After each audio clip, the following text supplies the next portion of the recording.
name's Kevin Searle and I'm a record specialist at the National Archives. Today we're going to be looking at a document from our Home Office record collection. This document is from 1981 but was opened or made available to the public in January 2012. And that's because of the 30-year rule, where records are transferred to the National Archives after a period of 30 years, although the rule has now been changed to 20 years.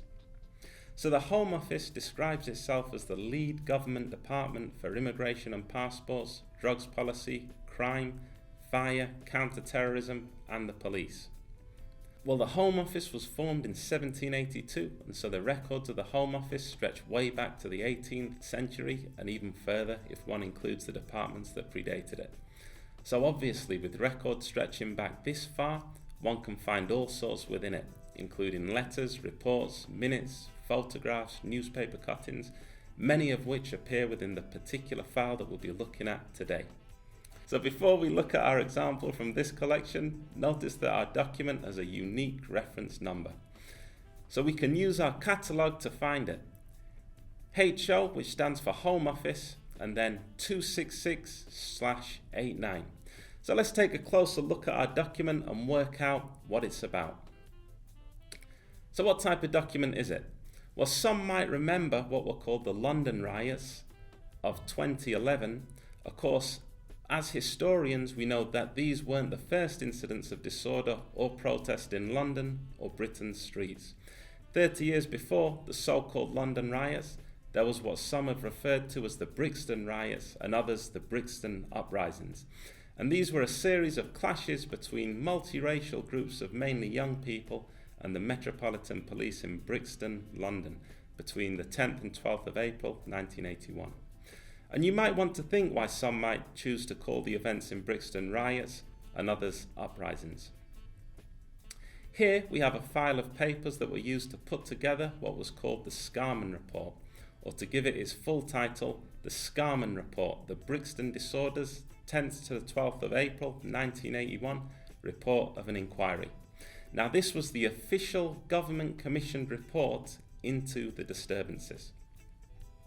The file has the title, Inquiry into the 1981 Brixton Disturbances, Scarman Inquiry, Evidence and Papers. And this means that it's comprised of evidence and papers that were used to write the report. So it's not the final report in itself, which we do actually have a finished copy of. However, it's certainly worth looking at this file of evidence and papers because not all of the material within it made it into the final document. So, who has produced it? Well, it's a Home Office file with a HO reference because the Home Secretary at the time responded to calls for a public inquiry, which will be chaired by Lord Scarman, who was a respected judge. And this is why it's widely known as the Scarman Report, although the decision to make him the chair wasn't supported by everybody. So if we open it up, and it's often important to put down some weights so the flaps don't get in one's way. So this includes a brown envelope labelled Ordnance Survey Maps of Brixton. Of course, this took place before Google Maps. We have a red folder labelled Exhibit 6, which includes numerous photographs, a leaflet entitled Police and Public Complaints Against the Police, which explains the procedure for members of the public who consider they have grounds for complaint against the conduct of a member of the police force, and hints at one of the key causes of the disturbances, which was the provocative policing of many officers in the area, particularly under what was called Operation Swamp 81. And the clues in the title here as the police swamped Brixton with extra numbers of officers who used what were called the sus laws, shorthand for suspicious behaviour, to stop and search young black people in disproportionate numbers. And there's a lot more evidence in the file as well. So what does it say? So this is evidence gathered for the inquiry, so the file doesn't reach a conclusion in itself, and it's perhaps worth saying that the National Archives often holds the documentation which contributed to the creation of official or government papers and reports. However, the Scarman report itself is known for arguing that the disorder emerged out of political, social and economic disadvantage. It was, however, criticised for ignoring or downplaying accusations of police misconduct and taking the position that institutional racism did not exist in Britain, which the Macpherson report, which followed the botched investigation into the racist murder of Stephen Lawrence, would highlight almost 2 decades later. So is this document useful for understanding the Brixton uprisings? Absolutely. The photographs alone, for instance, provide a powerful visual record of the disturbances, and this was in a time when people didn't have smartphones or walk around with high-spec cameras in their pockets. The photographs provide an insight into the damage caused.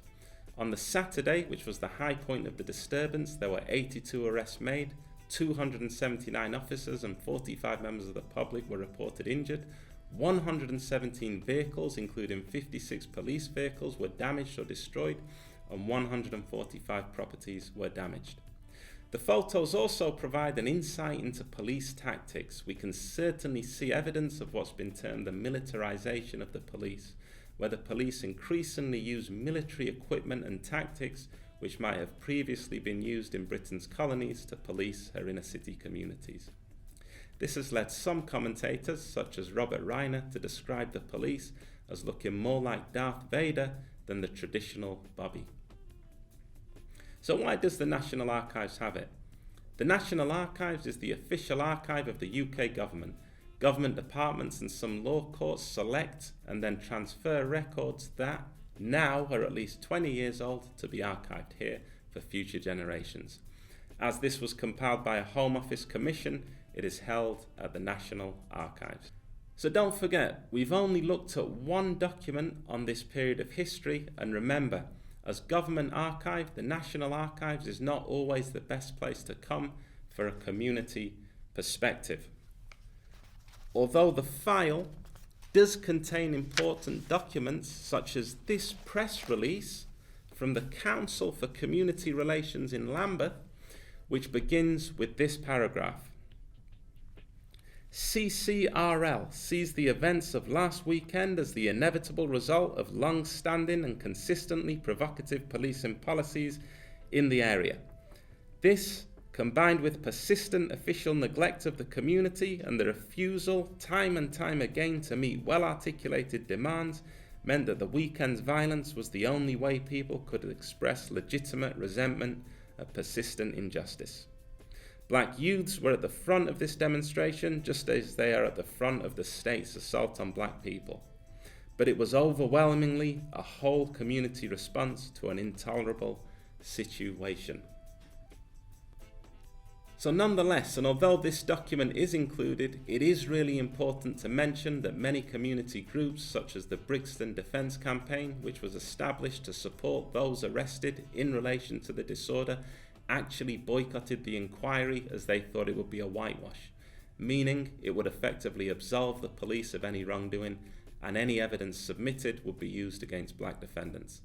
The records of the Brixton Defence Campaign are actually held at the Black Cultural Archives in Brixton, which highlights how important it is to visit other community archives as well, and this must be borne in mind when evaluating this particular file and thinking about how much it can tell us. So this is just one of many documents to be found in our Home Office collection, which can be used to find out more about the Brixton uprisings.